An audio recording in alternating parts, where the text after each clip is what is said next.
Muy buenos días, mis queridos amigos, hermanos.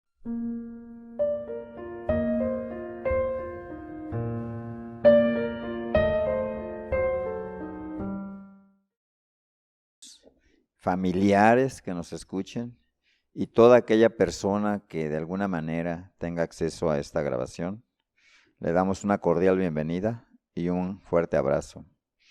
Hoy es un día especial, un día de reposo, un día de enseñanza para la palabra de Dios, un día que Dios preparó especialmente para todos nosotros. Así que, ¿qué te puedo decir? Es un día en el que Dios derrama de su bendición a toda criatura que se acerca a escuchar la palabra de Dios.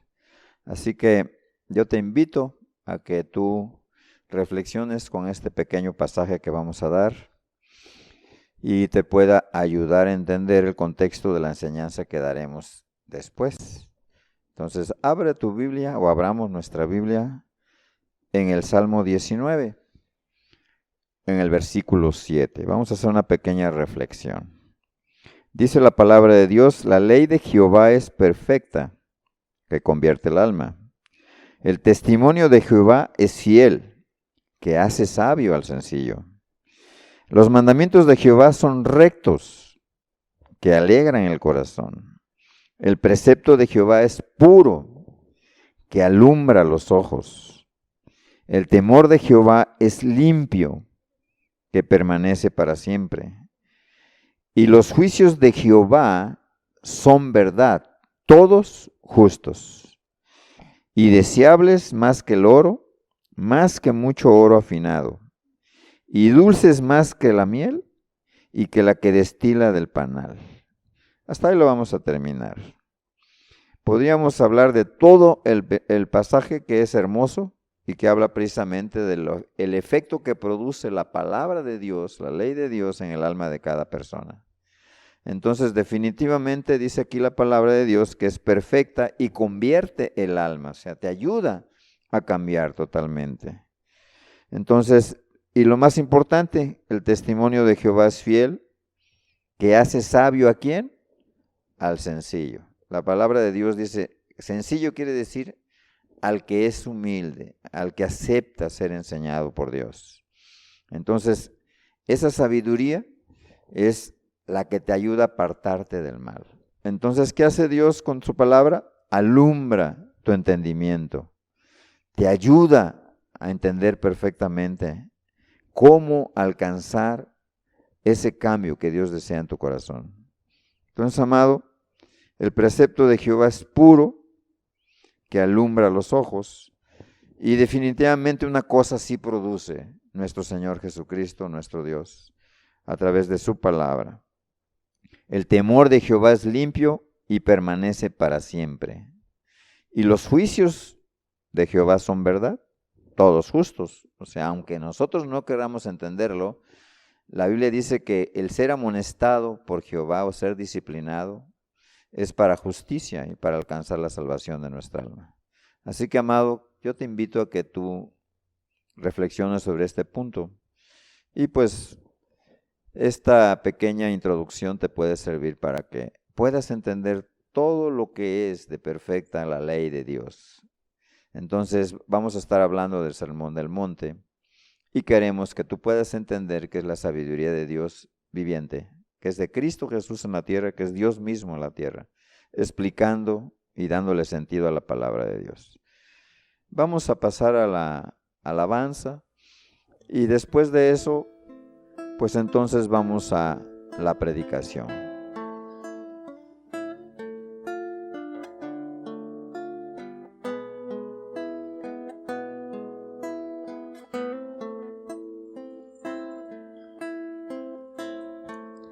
El nombre de Jesús es poder, el nombre de Jesús victoria es, el nombre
alas se levantarán, caminarán y no se cansarán, correrán, no se fatigarán, nuevas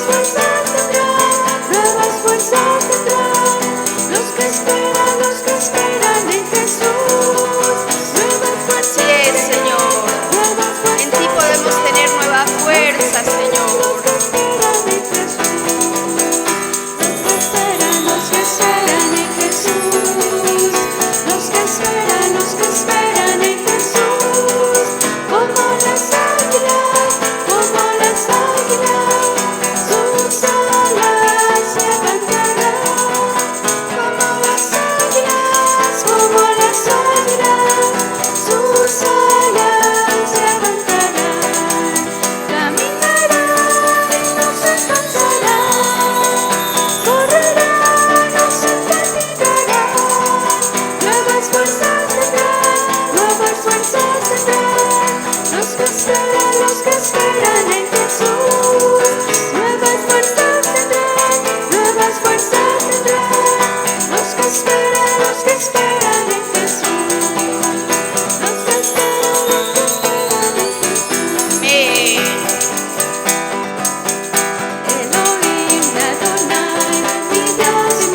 les puso en libertad.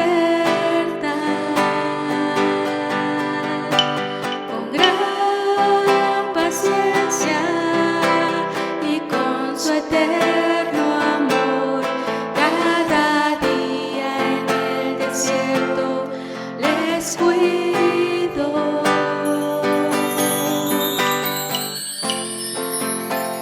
Así también conmigo hizo el Señor.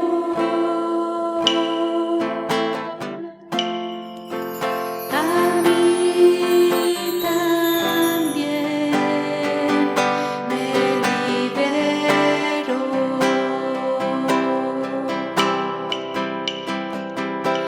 Con mano fuerte del mundo me sacó, me puso en libertad. Con gran paciencia y con su eterno amor, cada día en este mundo me cuido. Y me ha prometido llevarme hasta el final.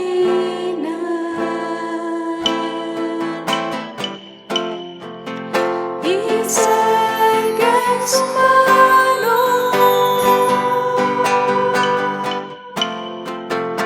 seguro voy a estar.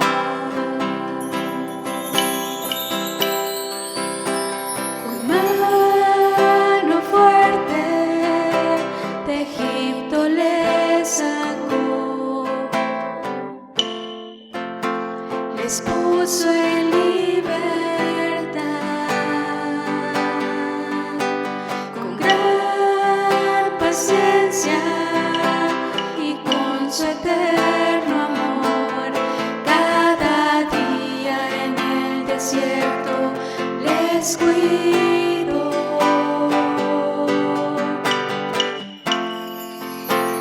Así también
seguro voy a estar.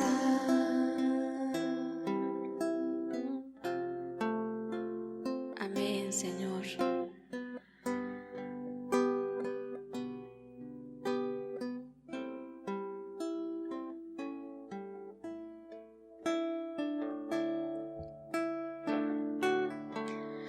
Jehová es varón de guerra, es poderoso en batalla. Jehová de los ejércitos, Dios poderoso es Él. Jehová es mi fortaleza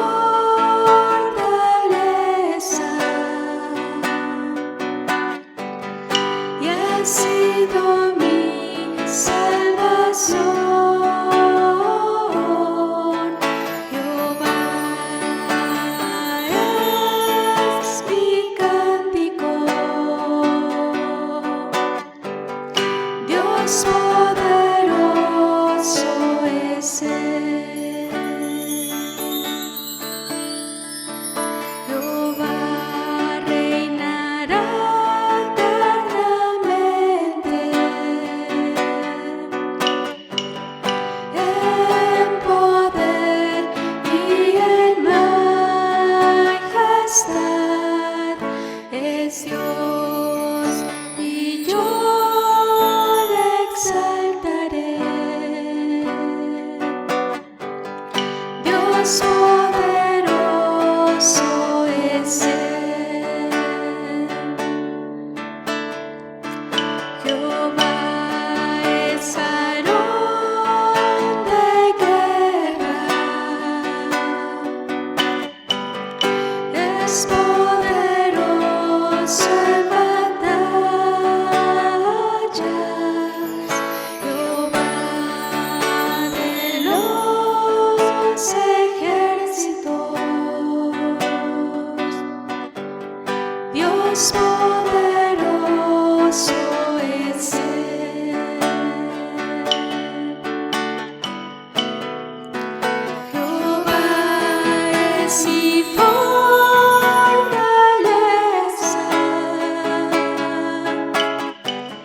y ha sido mi salvación. Jehová es mi cántico, Dios poderoso es Él. Jehová reinará eternamente,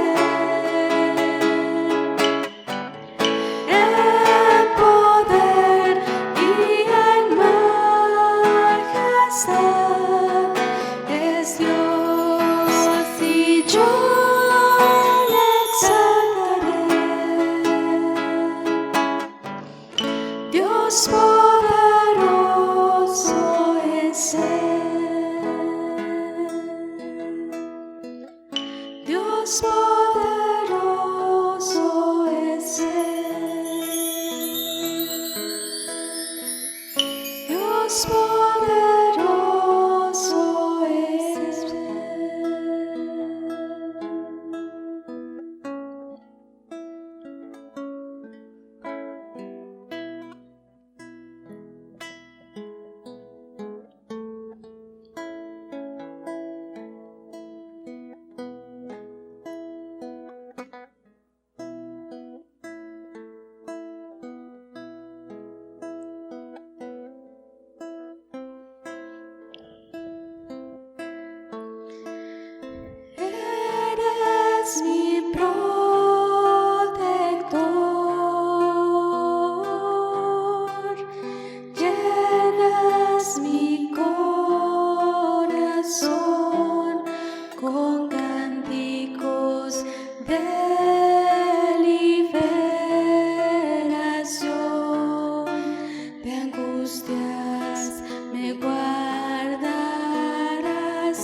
El débil dirá, fuerte soy, con poder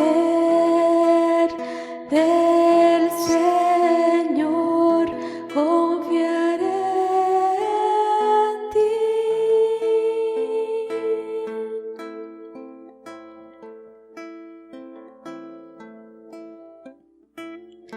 Confiaré en ti.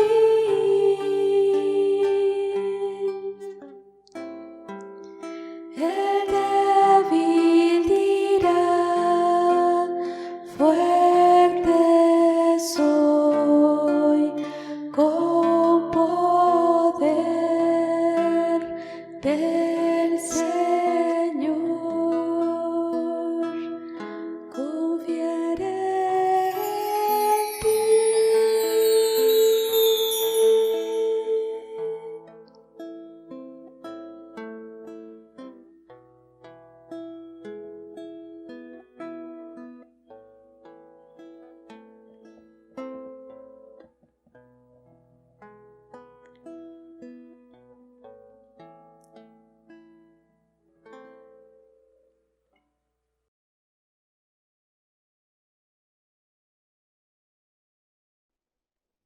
Pues mis amados amigos, hermanos, una vez más estamos en la presencia de ustedes y de Dios.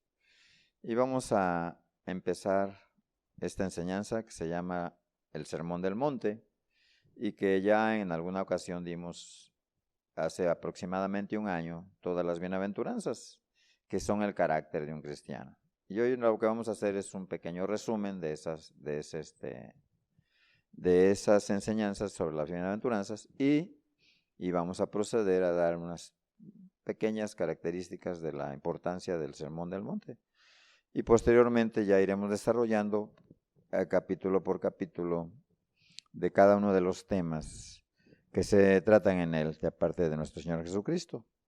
Así que, mi amado amigo y hermano, vamos a orar para que nuestro Señor Jesucristo nos hable, nos ayude, nos enseñe, nos guíe, nos instruya en su palabra. Padre, te damos muchas gracias, Señor, porque nos da la oportunidad de estar delante de ti. Tú sabes mejor que nadie, Señor, la necesidad que tenemos de tu palabra, de tu espíritu, Señor, de tu instrucción. Necesitamos mucho de tu gracia, Señor, porque para esto nadie es suficiente, como decía Pablo, Padre. Así que rogamos, Señor, que con humildad, Padre, que tú nos ayudes en este día y nos hagas alumbres más bien nuestro entendimiento, Señor. Te damos muchas gracias, Padre, porque sabemos que tú eres fiel, que tú eres bueno, tú eres misericordioso y tú eres compasivo, Señor. Y tú quieres que cada uno de nosotros llegue al conocimiento de la verdad. En el nombre de Jesús te lo pedimos, Señor. Amén y amén. Amado, abramos nuestra Biblia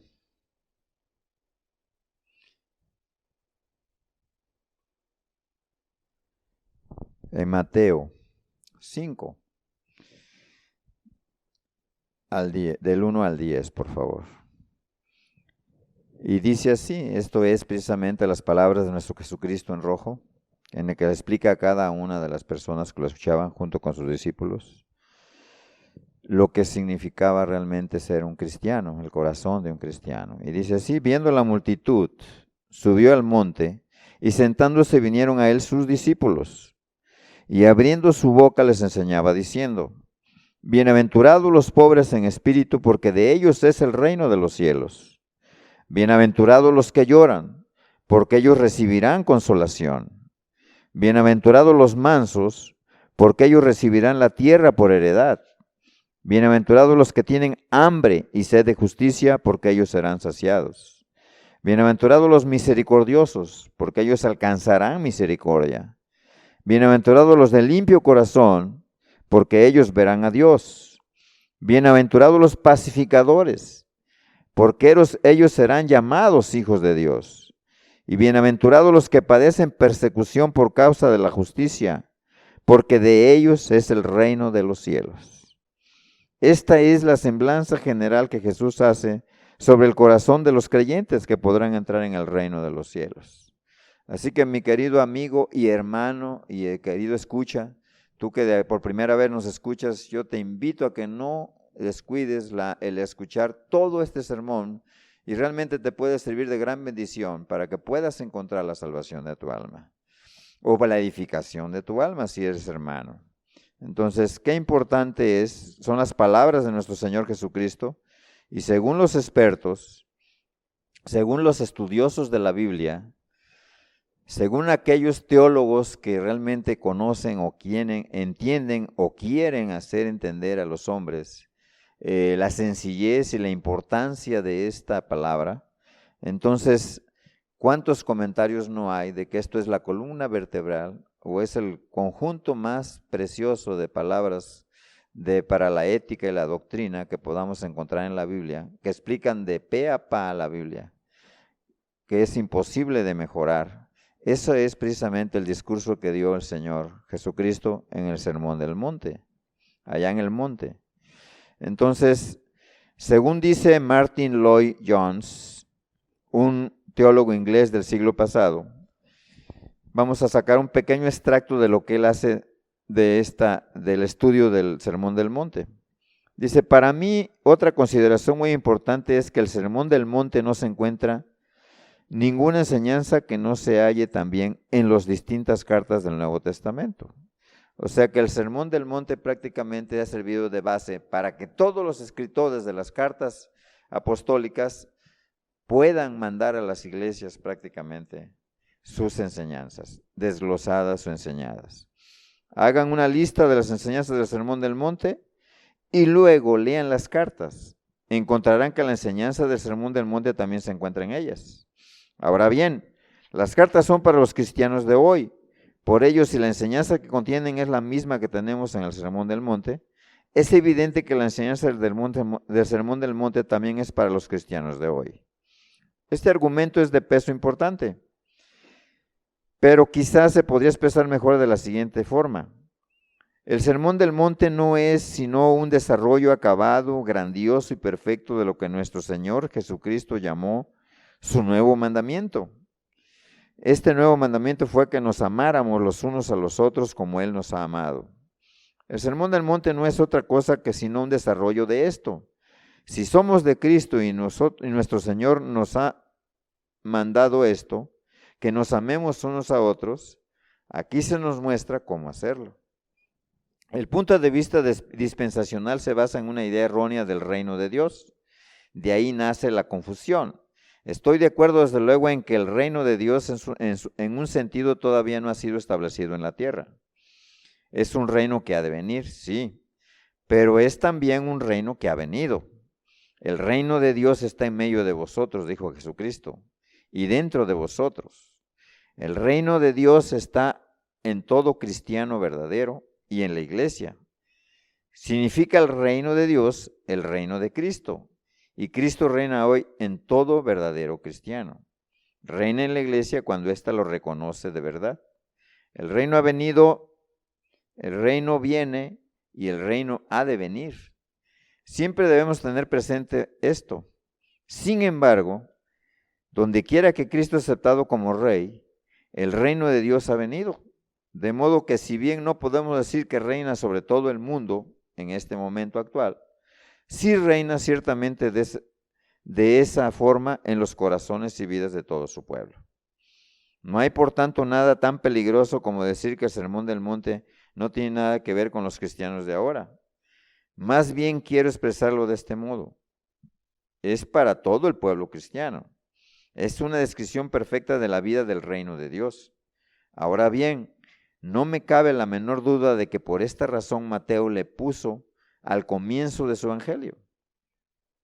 Se considera que Mateo escribió el evangelio especialmente para los judíos. Esto fue lo que quiso hacer. De ahí que insista tanto en el reino de los cielos. ¿Y qué quiso subrayar Mateo? Sin duda esto. Los judíos tenían una idea falsa y materialista del reino. Creían que el Mesías era alguien que iba a llegar para emanciparlos políticamente. Esperaban a alguien que los liberara del yugo romano. siempre pensaron en el reino en un sentido externo, mecánico, militar, materialista. Por esto Mateo coloca la enseñanza verdadera respecto al reino en las primeras páginas del Evangelio, porque el gran propósito de este sermón es presentar una exposición del reino como algo que es esencialmente espiritual. El reino es, sobre todo, algo dentro de vosotros. Es una pequeña extracción de toda una teología de este gran cristiano del siglo pasado. Entonces, entendiendo esto como la base o fundamento del reino de Dios, las bienaventuranzas son el corazón del creyente. Quiere decir que mora en nosotros. Es lo que quiso decir Cristo y lo que estaba diciendo ahorita Martin Lloyd Jones. Entonces recordemos que el milagro más grande que Dios nos da no son los prodigios, no son las maravillas y milagros que hizo aquí en la tierra, entre nosotros, con nosotros y en nosotros, sino que más bien lo milagroso, lo maravilloso es el cambio interno que hace Jesús en nosotros, que es en el corazón. La verdad es que si el Sermón del Monte no te pudiera servir como guía, no tendríamos nada que hacer. Entonces, amado, si Dios resumió su enseñanza como tal, pues amarnos unos a otros es precisamente un resumen del Sermón del Monte. Entonces, amado, si nosotros quitásemos las bienaventuranzas, dejaríamos simplemente nuestra esperanza en la ley, por medio de la cual no podemos ser justificados. Esa es la realidad. Entonces la Biblia dice en 3:20 de Romanos que nadie puede ser justificado por las obras de la ley, aunque muchos le den más importancia a la ley que a la gracia. Entonces si quedaríamos simplemente bajo la justicia de la ley, ignorando la gracia de Cristo que Él nos dio a través de su sacrificio precioso allá en la cruz del Calvario. Y no hay nada tan terrible, tan desdichado, o tan triste, tan trágico, que el vivir bajo la ley sin la gracia de Cristo, sin la ayuda inmerecida, sin esa ayuda que nos lleva a poder cumplir sus mandamientos de Dios. Entonces, amado, nuestra vida sería semejante a la de los fariseos, viviendo en el legalismo del estricto cumplimiento de la ley, lo cual pues sería pues demasiado terrible, ¿no? ¿Por qué? Porque vivir en la ley, hermanos, sin la libertad de la gracia, es vivir bajo la esclavitud de la palabra y no en la libertad que Cristo nos dio a través de su perdón y de su libertad que Él nos ha ofrecido. Entonces, amado, si un corazón transformado y agradecido por el amor de Cristo puede cumplir la ley con gozo, ¿qué será de aquellos que no pueden realmente? Porque no tienen ese corazón. Entonces bebamos y comamos, que al fin y al cabo moriremos, amado. Sin esperanza y sin Dios, si no realmente tuviéramos esta gran oportunidad de poder vivir, de poder practicar, de poder ser conforme al carácter de un verdadero cristiano, o sea, como dice el Sermón del Monte en las Bienaventuranzas, la verdad es que no podríamos tener una vida mejor.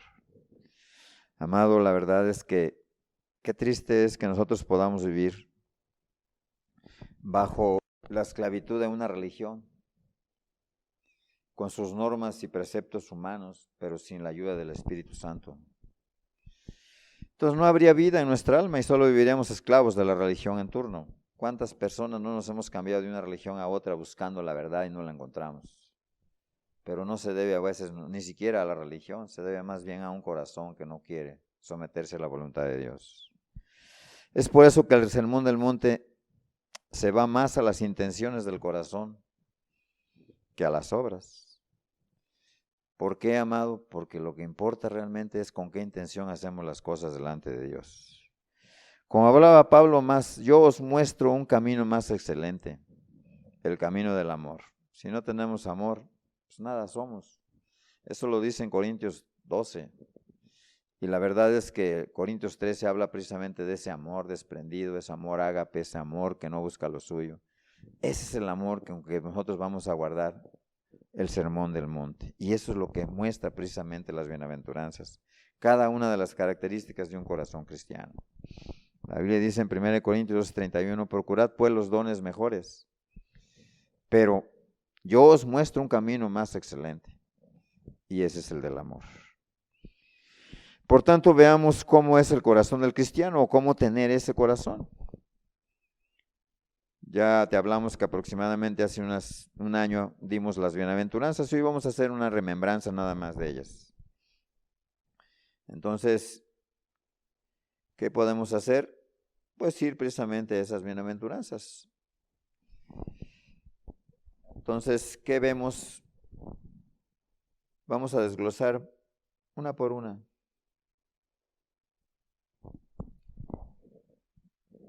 El reino de los cielos realmente es algo que está presente en medio de nosotros. Amén. Que eso lo dijo Cristo cuando Él les decía que el reino de los cielos estaba en medio de ellos, a los fariseos. No que lo esperaran, sino que estaba en medio de ellos. ¿Quién era el reino de los cielos, la consumación del reino? Cristo Jesús, el Señor, era el que venía precisamente a salvar a todo judío, a todo israelita, para que pudieran entrar al reino. Entonces, con cuánta seriedad debemos tomar en cuenta estas normas para poder entrar al reino de los cielos, tiempo presente. Entonces, estudiemos el significado de las expresiones de cada versículo y entenderemos cómo piensa, cómo vive y cuál es el carácter del ciudadano del reino, o sea, del cristiano. Los hijos de Dios deben cumplir las demandas de esta ética como fruto de una vida transformada y no como medio para alcanzar la salvación del alma. Es decir, debemos de saber separar claramente una cosa de otra. Vivir bajo la gracia es tener la ayuda divinamente diseñada para poder cumplir cada uno de los mandamientos de Dios. Es una ayuda divina, es el Espíritu Santo el que nos puede mover y nos puede ayudar. Y las obras no son más que el resultado de un corazón transformado por Cristo, el Señor. Entonces, hacer las obras por sí mismas no te va a llevar jamás a la salvación. Podrás ser una buena persona, pero no podrás ser un cristiano. Entonces, vayamos a Mateo. Bienaventurados los pobres de espíritu, Benditos, dichosos, afortunados los que tienen el bienestar y la dicha de estar bajo el manto protector del Santo de Israel. ¿Qué quiere decir bienaventurado? Bienaventurado quiere decir que tú eres una persona afortunada, una persona que está dichosa, una persona que vive bajo la protección y el amor de Dios, una persona que es libre del pecado, que está completamente gozoso de haber conocido a Dios. Y bueno, ¿por qué? Por una sola razón. Porque ha sido pobre en espíritu. Ahora, no olvidemos ni tampoco creamos o no nos equivoquemos con respecto a una cosa que es pobreza en espíritu y otra cosa es mansedumbre. Muchas veces equivocamos el término. Pobreza de espíritu, que en espíritu quiere decir una persona que se humilla y reconoce su gran necesidad de Dios. Es decir, es como en el mundo llamaríamos a un menesteroso, a un paralítico, a un cuadrapléjico, a una persona que no sabe ni se puede sustentar su vida por sí mismo, una persona que realmente no se puede valer. Es decir, tú dile a un cuadrapléjico, a una persona que está paralítica de las 4 extremidades, a ver que te traiga un vaso de agua o que tome un alimento, no podrá. Entonces, eso es lo que significa pobreza en espíritu, o sea, una persona que depende totalmente de Dios. Es decir, una persona que se entiende su gran necesidad y que por eso clama, pide, ruega y obtiene la bondad de Dios, la ayuda de Dios. ¿Por qué? Por esa gran dependencia de Dios. Eso es precisamente pobreza en espíritu. Y Jesús hace hincapié en los requisitos que hay que cubrir para recibir esas bendiciones. Entonces, la presencia de Dios y su cuidado en nuestras vidas nos hace dichosos. ¿Por qué? Porque sabemos que tenemos todo lo que pidamos si oramos a Dios con fe y hacemos su voluntad. Entonces Él nos oye definitivamente. Entonces, bienaventurados los pobres en espíritu. No los pobres, o sea, no los pobres en dinero, no los pobres en cuestiones materiales. Es aquel que realmente tiene a Dios y que depende totalmente de Dios para todas sus actividades, tanto espirituales como materiales. Entonces, eso es verdaderamente una persona pobre en espíritu. Aquí no importan las opiniones del mundo, sino las reglas reveladas a través de toda la escritura. O sea, Dios es el que tiene razón. Ahora la gente cree que pobreza de espíritu, el ser realmente una persona dependiente de otra, eso es una calamidad, porque la mayoría de las personas ahora son autosuficientes. Eso es lo que le enseñan a la mujer, por ejemplo, las feministas, les enseñan que ellas pueden vivir sin los hombres y que ellas pueden valerse por sí mismas, tienen toda la fuerza de un hombre y quieren equivalerse de que ellas son autosuficientes y no necesitan de nosotros. O sea, si tú te das cuenta, no es más que fomentar la soberbia en una persona, el animarla a ser autosuficiente. ¿Por qué? Pues porque ni siquiera en eso es autosuficiente la mujer. Bueno, es un ejemplo nada más. Entonces, por lo tanto, el primero de los requisitos para entrar al reino es pobreza de espíritu, lo cual significa ni más ni menos que acercarse a Dios. Acercarse a Dios muy necesitado, amado. Por eso es que tú puedes ver un pasaje allá en el paralítico de Betesda, no te lo voy a nombrar, nada más te lo voy a nombrar, no vamos a profundizar en esto. Era una persona que pues no podía valerse por sí misma, y quiso Cristo, cuando la vio ahí echada al lago, del lago de Betesda, ahí a un lado, pero que estaba paralítico totalmente, no podía acercarse al agua. Y Cristo le dijo, ¿quieres ser sano? ¿Cómo podré, Señor, si nadie me ayuda y me echa al agua? Entonces, ¿qué vemos? Que era una persona que estaba muy necesitada de Dios, y Dios, viendo su condición, ¿qué hizo? Se compadeció de él y le dio la sanidad, la sanación. Entonces, amado, nadie es autosuficiente espiritualmente, y todos necesitamos de la gracia y la ayuda del Espíritu Santo para tener una vida cristiana y poder heredar el reino de Dios. Por eso es que los que realmente tienen pobreza en espíritu heredarán ¿qué? El reino de Dios. Si no te humilles y reconoces tu bancarrota espiritual, material, intelectual y hasta emocional, nunca podrás entrar al reino de los cielos, amado. Por eso esta bienaventuranza ocupa el primer lugar, porque es la primera condición que pone el Espíritu Santo para poder entrar.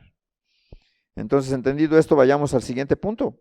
Mateo, bienaventurados los que lloran, porque ellos recibirán consolación. Entonces, amado, cuando tú estás en la primera condición, ¿qué haces? Te lleva a la segunda condición, te lleva a llorar, a pedir, a rogar, a suplicar por el consuelo que necesita tu alma. Entonces, estando en esta condición de necesidad espiritual, esto te lleva realmente a Dios, a buscar ayuda, a suplicar su ayuda. Primero por tu humana debilidad y por el alto grado de justicia y de poder del reino. La verdad, definitivamente, nosotros sabemos que el estándar que Cristo pone es sumamente alto, pero ¿para qué lo hace? Para que entiendas que tu justicia no son más que trapos de inmundicia delante de Dios. Tú puedes ser una persona muy buena, tú puedes ser una persona con muchas cualidades, pero si no tienes realmente, ahora sí que esa condición de reconocer tu gran necesidad y de rogarle a Dios, ¿cómo podrás realmente recibir la ayuda? Entonces la persona soberbia, la persona que no tiene una dependencia de Dios y que no suplica a Dios, pues ¿cómo podrá recibir el favor de Dios? Por eso es que cuando alguien se le acercó, todos los pecadores que se le acercaron a Cristo en la Biblia, todos recibieron el favor de Dios. ¿Por qué? Porque entendieron que sin la ayuda de Dios no podían salir adelante. Entonces, amado, estando en esta condición se necesita mucha humildad. Y esto te lleva a rogar, te ayuda a suplicar. Entonces, amado, segundo punto, la persona que llora, bienaventurados los que lloran, ¿cuáles son? Los que tienen los sentimientos conforme al corazón de Dios. ¿Qué quiere decir sentimientos conforme al corazón de Dios? Pues que si Cristo tiene compasión de todas las almas, pues tú también tienes compasión de todas las almas. Si Dios quiere que todas las almas se conviertan a Dios, pues tú también quieres que todas se conviertan a Dios. Si tú quieres que el reino de Dios se extienda en esta tierra, pues tú también lloras, intercedes, ruegas, suplicas a Dios y para que la gente realmente se convierta a Dios. Entonces, ¿qué hace Dios a través de ti?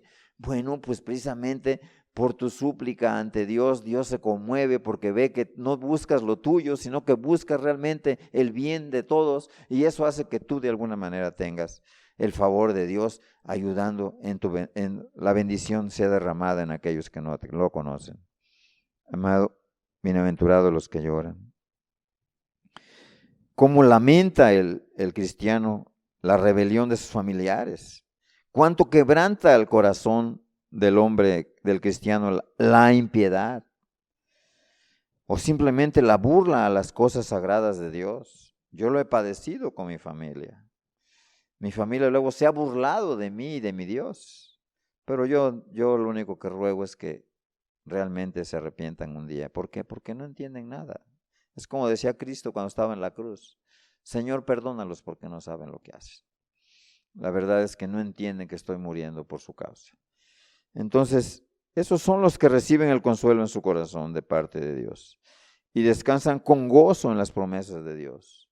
¿Por qué? Porque lo único que nos queda como buenos paralíticos espirituales, acudir a Dios y esperar en una esperanza viva de que Dios haga algo por sus vidas. Amado, eso es precisamente los que reciben consolación. Como dice la palabra de Dios, porque el reino de Dios no es comida ni bebida, sino es justicia, paz y gozo en el Espíritu Santo, porque el que en esto sirve a Cristo agrada a Dios y es aprobado por los hombres. Amado, nuestra aflicción no es por las cosas materiales ni porque lo que sufra uno. Nuestra aflicción es por lo que sufren los demás en el pecado. Por eso es que lloramos no por las injusticias que nos hagan, sino por los que nos agravian, oramos por ellos. Por eso lloramos. La Biblia dice que el cristiano gime con gemidos indecibles ante Dios para poder obtener ¿qué? La salvación de las almas de esas personas que un día quizás nos agraviaron. Amado, ese es el corazón de los que lloran. Entonces, amado, no lloramos porque nos hagan o no nos hagan cosas. Más bien lloramos por aquellos que hacen lo malo. Vayamos a la siguiente bienaventuranza, Mateo 5:5. Bienaventurados los mansos, porque ellos recibirán la tierra en heredad. Los mansos, es decir, los humildes, todo lo contrario a los soberbios. ¿Quién es un soberbio? Aquel que rechaza la palabra de Dios, aquel que se siente sin necesidad de Dios, aquel que se cree superior a Dios, aquel que cree que no lo necesita. Es el soberbio.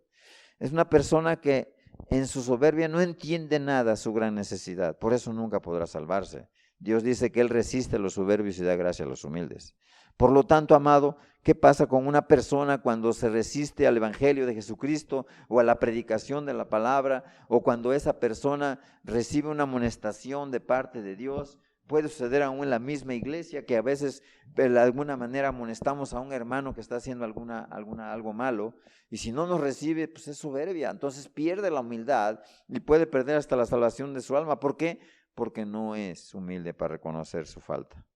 Entonces, amados, los mansos, es decir, los humildes, son los que prácticamente verán a Dios. Entonces, son los que recibirán la tierra en heredad. ¿Cuál tierra? Pues los nuevos cielos y la nueva tierra, donde muere la justicia. O sea, no esta tierra donde mora la impiedad, sino aquellos nuevos cielos y nueva tierra que Dios tiene preparado para todos los que lo aman. Entonces, amado, ¿quién es un manso? Una persona que se somete a la palabra de Dios, por difícil, por exigente que le parezca, por exagerada que le parezca. ¿Por qué? Porque sabe que Dios nunca le va a pedir algo que sea malo o incorrecto. Para el manso solo cuenta la voluntad de Dios, amado. Cristo fue nuestro ejemplo, manso y humilde, no abrió su boca como cordero, fue al matadero. Así nosotros a veces tenemos que cerrar nuestra boca. La verdad es que es difícil. Creo que una de las mayores y más difíciles virtudes cristianas es tener mansedumbre. ¿Quién no reclama siempre sus derechos? ¿Quién no responde inmediatamente cuando son sus derechos atacados? O de alguna manera se siente agraviado. ¿Quién calla su propia boca cuando de alguna manera lo han insultado? ¿O quién retiene la ira que puede salir de su corazón? Difícilmente, solamente los mansos. Entonces, amado, qué difícil es tener o tener este carácter. Esta cualidad es muy especial. Pero esos son los que heredarán la tierra, la nueva Jerusalén celestial. Entonces, ¿qué dominio propio se debe de alcanzar para soportar la burla, la humillación, el despojo, el escarnio, todo sufrimiento, ofrenda por causa de Cristo, amado? Entonces, es hermoso, pero es difícil. Es decir, si hasta el mismo Moisés, que dice la Biblia en algún lugar, no recuerdo cuándo, en dónde, pero se me viene a la mente, dice que era el hombre más manso sobre la tierra, claro, después de Cristo, ¿verdad? Pero que él mismo fue provocado a ira por ese pueblo rebelde y contradictor, y por eso no entró a la tierra prometida, amado. Entonces, qué difícil es ser manso y humilde. Hasta Moisés, siendo hombre más manso de la tierra, se enojó contra ese pueblo. Entonces, amado, ¿cómo debemos de practicar esa virtud? Cuando tenemos el Espíritu Santo podemos practicarla, podemos tenerla. Vayamos a la siguiente bienaventuranza. Dice, bienaventurados los que tienen hambre y sed de justicia, porque ellos serán saciados. Ellos verán sus deseos cumplidos, sus anhelos se cumplirán. ¿Por qué? Porque siempre tendrán hambre y sed de justicia. ¿Qué es hambre y sed de justicia? Bueno, pues el estómago lleno es un corazón contento, decimos en el mundo, ¿no? Bueno, pues un alma satisfecha es un corazón contento, o sea, un hambre que tiene sed. ¿Cuándo es saciada? Pues cuando obtiene el favor de Dios. ¿Qué es el hambre? La necesidad de un alimento para poder vivir. Y te lleva a tal grado que eres capaz de hacer cualquier cosa para entretener o retener la vida. O sea, lo más difícil que puedas tú, de todos los apetitos naturales, es el hambre. O sea, es uno de los más dominantes, de los más difíciles de poder dominar. Entonces lo obtenemos, por ejemplo, en el sitio de Jerusalén. Yo me acuerdo, leí las guerras de Flavio Josefo. ¿Y qué pasó en Jerusalén? Bueno, habría mujeres que se comieron a sus propios hijos. Imagínate nada más. ¿Qué es el hambre? Un deseo intenso que te lleva ¿a qué? Que te lleva hasta poder hacer cosas aberrantes que no son naturales. Todo por eso, ¿no? Por hambre se mata, por hambre se asalta, por hambre se violan todos los preceptos naturales, por hambre, olvídate, la gente para sobrevivir por hambre puede llegar a hacerlo. Yo me acuerdo de cuando yo llegué a México, a la del DF, sucedió una catástrofe allá en los Andes. Me acuerdo que leí en el Heraldo de México que decía que unos hombres sobrevivieron en los Andes porque se comieron a sus compañeros después del avionazo. Pues hasta una película hicieron de eso. ¿A qué te lleva el hambre? Te lleva a un deseo intenso e incontrolable por poder vivir. Bueno, eso es precisamente lo que Dios pone en el corazón de los hombres. Cuando nosotros nos convertimos a Cristo y recibimos el Espíritu Santo, recibimos una sed intensa de vivir para Cristo. Una sed y hambre de justicia que queremos para Cristo lo mejor. Nosotros en nuestra propia vida queremos realmente ser lo mejor para Cristo. ¿Por qué? Porque hay una gratitud, porque hay un amor, porque hay una fe, porque hay un anhelo de nunca agraviarlo, de nunca crucificarlo, de nunca ofenderlo, de nunca dejarlo de amar. Entonces una sed preciosa. O sea, Cristo mismo dijo allá en 7:35, creo 37 de Juan, no recuerdo muy bien, pero se me viene a la mente que decía Cristo, si alguno viene a mí, el que tenga sed, venga a mí y beba, y de su interior correrán ríos de agua viva. O sea, ¿qué procede cuando nosotros tenemos a Cristo o cuando nosotros queremos a Cristo? Bueno, tenemos una sed de justicia, queremos un cambio total en nuestra vida pecaminosa. Somos personas esclavas del pecado y a veces el pecado ha arruinado nuestras vidas. Así que queremos ahora un cambio total de vida, pero eso solamente lo puede hacer Cristo y eso lo puede hacer por medio de su Espíritu Santo. Por eso el hombre tiene sed de Dios. El mismo salmista decía que su alma anhelaba a Cristo, allá en el Salmo 19. Mi alma te anhela, mi carne te anhela, porque estoy en tierra seca. O sea, cuando el mismo David estaba perseguido allá en el desierto, entonces por Saúl, el rey Saúl, entonces él estaba alejado del templo, estaba alejado de la presencia de Dios, al menos como se entendía en aquel tiempo la presencia de Dios. Hoy estamos en la presencia de Dios siempre. ¿Por qué? Porque Él está dentro de nosotros cuando somos cristianos. Pero cuando no lo somos, entonces estamos en una tierra seca y estéril. Nuestra vida siempre anhela cosas. Queremos llenar nuestro vacío con cosas materiales sin entender que tenemos que llenarla con cosas espirituales. ¿Y quién es lo más espiritual que tenemos? Es Cristo nuestro Señor. Dios es espíritu. Y Él quiere ser adorado en espíritu y en verdad. Y tal los adoradores buscan que lo adoren. O sea, ese es el hambre que tenía el mismo David. Y decía, mi alma te anhela y tiene sed de ti. O tenía en otro salmo decía, como el ciervo brama por las aguas. Así brama, así tengo yo anhelo en mi alma de ti, dice el Señor. Entonces, ese es el sentimiento de un cristiano. ¿Por qué? Porque el hambre anhela profundamente la convivencia con Cristo, la comunión con Cristo, la comunión con el Espíritu Santo.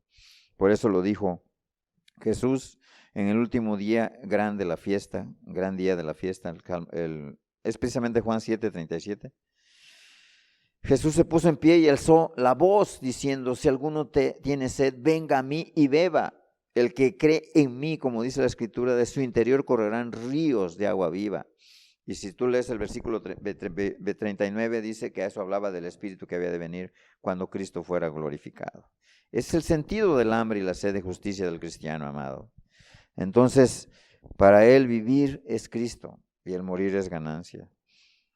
O sea, ¿cuál es la sed de nosotros? Pues en santidad para no ofender a Dios, nuestro Salvador, nuestro amado Salvador. O sea, una sed de vivir en santidad. No queremos ofender a Dios. Que su reino venga a la tierra. Eso es lo que oramos precisamente a Dios. Entonces, amado, que el anhelo de todo creyente es que venga Cristo para estar en su presencia. Y de hecho, gracias a Dios, está siempre en nuestra presencia. Más bien nosotros necesitamos tener esa sed. Y si esa sed la vamos perdiendo, pues se pierde nuestro cristianismo. ¿Por qué? Porque todo eso viene del Espíritu Santo. Y si contestamos al Espíritu Santo, no podremos agradar a Dios. Entonces, ¿cómo podremos tener una vida sobrenatural en Cristo Jesús? ¿Cómo podemos una vida en santidad? Imposible. Entonces, amado, este es uno de los pasajes más importantes de todo el Sermón del Monte, porque es la vida del cristiano. Entonces, vivir es una sed de una comunión con Dios, en el Espíritu Santo. Y hará todo lo que Dios le pida con tal de estar en su presencia y conocerlo mejor. Y eso lo plasma muy bien Pablo en Filipenses 3, del 8 al 11. Y dice así, ciertamente aún estimo todas las cosas como pérdidas por la excelencia del conocimiento de Cristo Jesús, mi Señor, por amor del cual lo he perdido todo y lo tengo por basura para ganar a Cristo y ser hallado en Él, no teniendo mi propia justicia que es por la ley, sino la que es por la fe de Cristo, la justicia que es de Dios por la fe, a fin de conocerle mejor y el poder de su resurrección y la participación de sus padecimientos, llegando a ser semejante a Él en su muerte, si en alguna manera llegase a la resurrección de entre los muertos. Entonces, ¿es una sed de qué? De la presencia de Dios en nuestra vida, en la iglesia, en la reunión, en los hermanos. Es lo mismo que decía el mismo Moisés allá en Éxodo 33, cuando todo el pueblo había pecado contra Dios, decía Moisés, mira, si tú no vas conmigo, yo no voy a ningún lado. Necesito tu presencia, Señor, para que tú me llenes, para que tú me guíes, para que tú me des toda la guianza que necesita mi alma y todo este pueblo de rebelde que me acompaña. Entonces, amado, se tiene que tener sed de la palabra de Dios, como dice por allí en el Salmo 19, es una preciosa joya de lo que es la sed que se tiene por la palabra. O sea, todas las cosas de Dios son sed de justicia. El Salmo 63, cuando David huía, bueno, él decía, de madrugada te buscaré y mi alma tiene sed de ti. Mi carne te anhela y en tierra seca y árida donde no hay aguas, para ver tu poder y tu gloria así como te ha mirado en el santuario. Porque mejor es tu misericordia que la vida, mis labios te alabarán. Amado, ese es el sentir de un cristiano, eso es tener sed de justicia. ¿Por qué oramos? Porque cada persona que conocemos y vive en pecado se convierta a Cristo y glorifique su nombre y deje de pecar y arruine su vida y alcance el reino eterno. Ese es el reino que realmente esperamos, donde mora la justicia nada más, donde no habrá hospitales, donde no habrá cementerios, no habrá nada malo. Amado, dice la palabra en el siguiente pasaje, Mateo 5:7, otra bienaventuranza. Bienaventurados los misericordiosos, porque ellos alcanzarán misericordia. ¿Quiénes son los misericordiosos? Pues aquellos que tienen compasión por aquellos que tienen gran necesidad en esta vida, por los menesterosos, por los pobres, por los desamparados de esta tierra. Es por los que nos movemos, es por los que nos preocupamos, es por los que oramos y ayunamos, es por los que verdaderamente, pues realmente necesitan la ayuda de Dios y que se reconcilien con Dios también. Entonces, amado, es un deseo de aliviar el dolor ajeno porque siente compasión por el que sufre. Eso es el misericordioso. Y solo desea que alcance la misericordia y la compasión de Dios. Entonces, por eso su deseo es tener dones para curar al enfermo y orar por ellos para que sanen. ¿Cuántas veces le he pedido a Dios, Señor? Dame ese don, Señor, para que pueda de alguna manera paliar el sufrimiento de los hombres, orando por ellos. A veces, pues Dios nos da lo que Él quiere considera conveniente para cada uno de nosotros. Pero, ¿cuánto se necesita los dones de Dios? El de la sanidad, para todos aquellos que están enfermos, aquellos que padecen en esta vida. Amado, es triste, pero es verdad. Lo que más existe en esta tierra es sufrimiento y dolor a causa de la miseria, de la enfermedad y del pecado. La Biblia dice que con misericordia y verdad se corrige el pecado. Amado, yo creo que Dios tiene mucha compasión de todos nosotros. En estos tiempos de pandemia, ¿cuánto se necesita de la oración de todos nosotros? ¿Cuánto se necesita que ayudemos a aquellos que lo necesitan? Repartiéndoles, no sé, una ropa, un alimento, una despensa, una medicina, algo que necesiten a nuestro alcance, poderlo dar, ¿no? ¿Por qué? Porque ellos son los que heredarán la tierra. Entonces, bienaventurados, ellos alcanzarán misericordia. O sea, no porque por las obras que hagamos vamos a alcanzar la misericordia de Dios, sino más bien porque amamos a Dios tenemos misericordia. Eso es lo que quiere Dios de todos nosotros.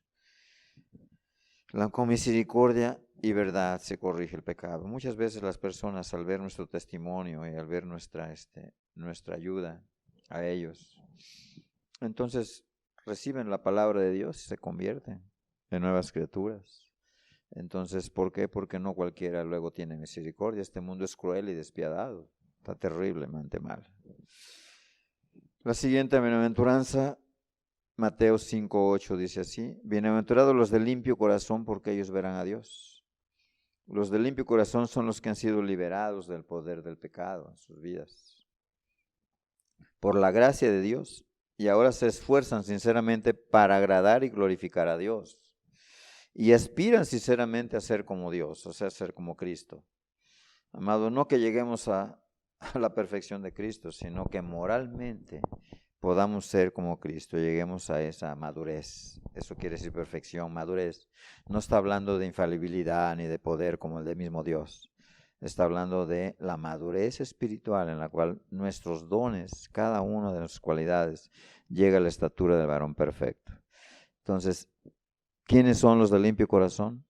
Pues aquellos que han redimido su sangre, con la sangre de Cristo sus pecados. O sea, aquellos que se han arrepentido de sus pecados sinceramente, se los han confesado a Cristo nuestro Señor y nos ha limpiado de toda inmundicia y de toda maldad, dice la palabra en Juan 1:9. Entonces, amado, el de limpio corazón está en armonía con el corazón de Dios. Tú puedes leer allá en 1 Samuel 13:14, no lo leas, es decir, lo puedes ver en tu casa.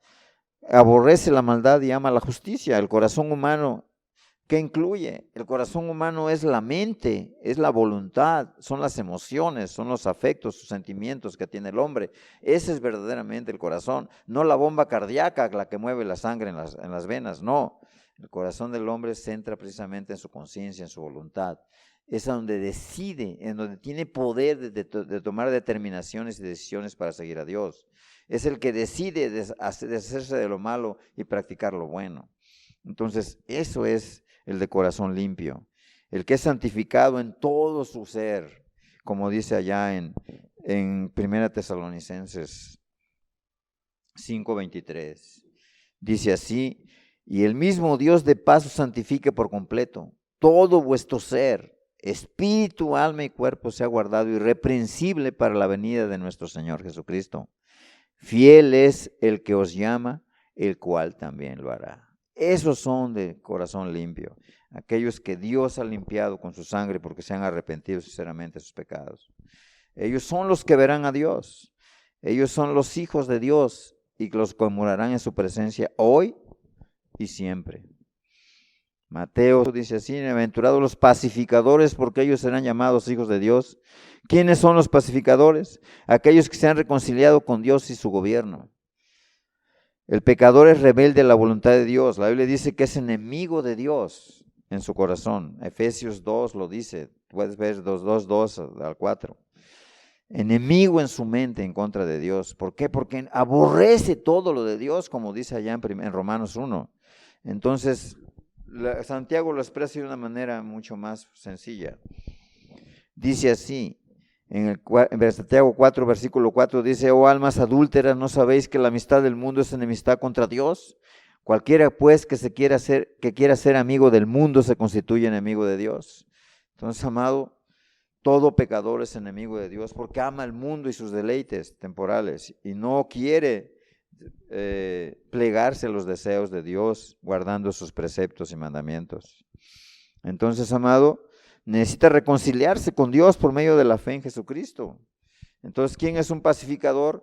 Aquel que desea que todos aquellos, aquel que ora por ellos, aquel que les predica la palabra para que se conviertan. Por decirlo así, ahorita lo que estoy haciendo, ¿qué es? Estoy tratando de reconciliarte con Dios.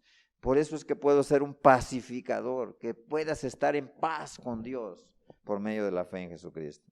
Entonces es un pacificador, el que predica la palabra y el que da ejemplo con ella, aquel que no es acusado de maldad delante de los hombres, aquel que vive una vida recta y justa delante de Dios y de los hombres, y que busca reconciliar a los hombres con Dios.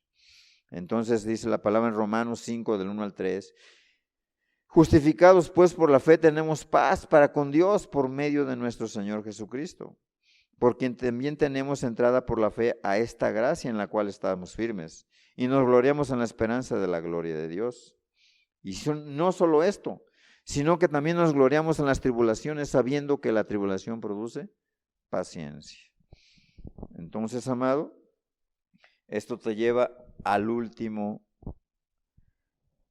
la última característica de un cristiano. Bienaventurados los que padecen persecución por causa de la justicia, porque de ellos es el reino de los cielos. Mateo 5:10. Amado, ¿qué necesitas? Pues si realmente eres cristiano, necesitas demostrar que realmente eres cristiano. ¿Cuándo? Decía Juan Wesley, mira, ¿quieres ser un pacificador? ¿Quieres ser un predicador? ¿Quieres ser cristiano? Muéstrame nada más. Cuando tú predicas, cuando tú vives, cuando tú expresas la palabra, ¿la gente se enoja? Si no, no me sirves de predicador. ¿Por qué decía eso? Porque el evangelio de Jesucristo es aborrecible por el pecador. Porque el pecador en su soberbia no quiere ser reprendido de sus malas obras para que se convierta de su mal camino. Entonces aborrece lo de Dios, es lo que dice la Biblia. Por lo tanto, bienaventurados los que padecen persecución por causa de la justicia. Bienaventurados sois cuando por mi causa os vituperen y os persigan, y digan toda clase de mal contra vosotros mintiendo. Gozaos y alegraos, porque vuestro galardón es grande en los cielos, porque así persiguieron a los profetas que fueron antes de vosotros. Entonces, los que padecen persecución por causa de la justicia son todos aquellos que procuran vivir conforme a la palabra de Dios. Entonces siempre les espera persecución. Es necesario que a través de muchas tribulaciones entremos al reino de los cielos. Y si queremos vivir piadosamente, dice la Biblia, que padeceremos persecución. Gracias a Dios que aquí en México todavía no sufrimos gran cosa por causa de Cristo. Y a veces es lamentable porque dicen que el mejor ministerio para que la gente se convierta es la persecución. El mejor ministerio para que la gente realmente se consagre es la persecución. El mejor ministerio para conocer al que es falso cristiano y verdadero cristiano es la persecución. Porque el que no es cristiano, pues rápidamente va a desertar de las filas de Cristo, del ejército de Dios, para irse al mundo y no sufrir a causa de nuestro Señor Jesucristo. O sea, el cobarde, el incrédulo, no heredará el reino de los cielos, dice la palabra de Dios. Entonces, todos aquellos que seguirán los mandamientos de Dios y su justicia y que no se amolden a los principios que gobiernan este mundo, siempre padecerán persecución. ¿Qué es la persecución? Pues la crítica, la burla, el escarnio, el vituperio, el aislamiento, el ser despreciado, el recibir hasta la cárcel y hasta la muerte, si así lo quiere Dios. Entonces, amado, esa es la característica del corazón de un cristiano. Yo solamente te pregunto a ti, ¿tú crees que eres cristiano? Yo creo que esta palabra es primeramente para examinarnos a nosotros mismos y segundo, también es para ver hasta dónde está el alcance de nuestra fe. Tercero, es para ver si estamos practicando todas estas características. Cuarto, es para que veamos si no estamos rehuyendo el compromiso de seguir a Dios. Quinto, es para probarle a los demás que realmente somos cristianos. Sexto, ¿realmente estamos padeciendo la burla, la crítica, el desprecio de todo el mundo a causa de nuestra piedad? Amado, ese es el carácter verdadero del cristiano. Estas son las bienaventuranzas. Así que cierra tus ojos y examínate, examinémonos más bien, porque esto es para todos, tanto nosotros los cristianos como para aquellos que quieren ser cristianos. ¿Realmente quieres ser cristiano y tener todas estas cualidades y padecer todas estas cosas por causa de Cristo? Necesitamos morir a nosotros mismos. Así que yo solamente te pido que tomes, si no eres cristiano, tomes una decisión. Es tiempo ya serio, de ser serio con Dios, porque la venida del Señor está cerca. Y yo creo que nosotros como cristianos es tiempo de consagrarnos más a Dios, si es que en alguna área estamos cojeando. No hay cristianos perfectos, pero sí podemos ser crecidos, podemos crecer en la gracia de Dios. Así que te invito a que reflexiones en esto y tomes decisiones, porque finalmente lo que Cristo quiere es tu voluntad, tu corazón, para que realmente podamos entrar al reino de los cielos.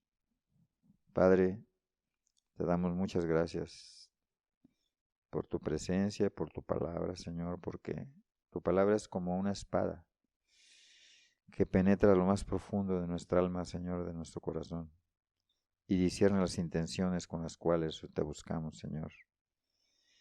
Y aparte tú nos amonestas por ella, Señor, y nos haces mejores cada día. Así que yo te pido, Señor, que cada corazón que está aquí, aún nosotros mismos, Señor, como iglesia, ayúdanos a mejorar nuestra condición espiritual, Señor. Háblanos, redarguye, reprende y exhorta.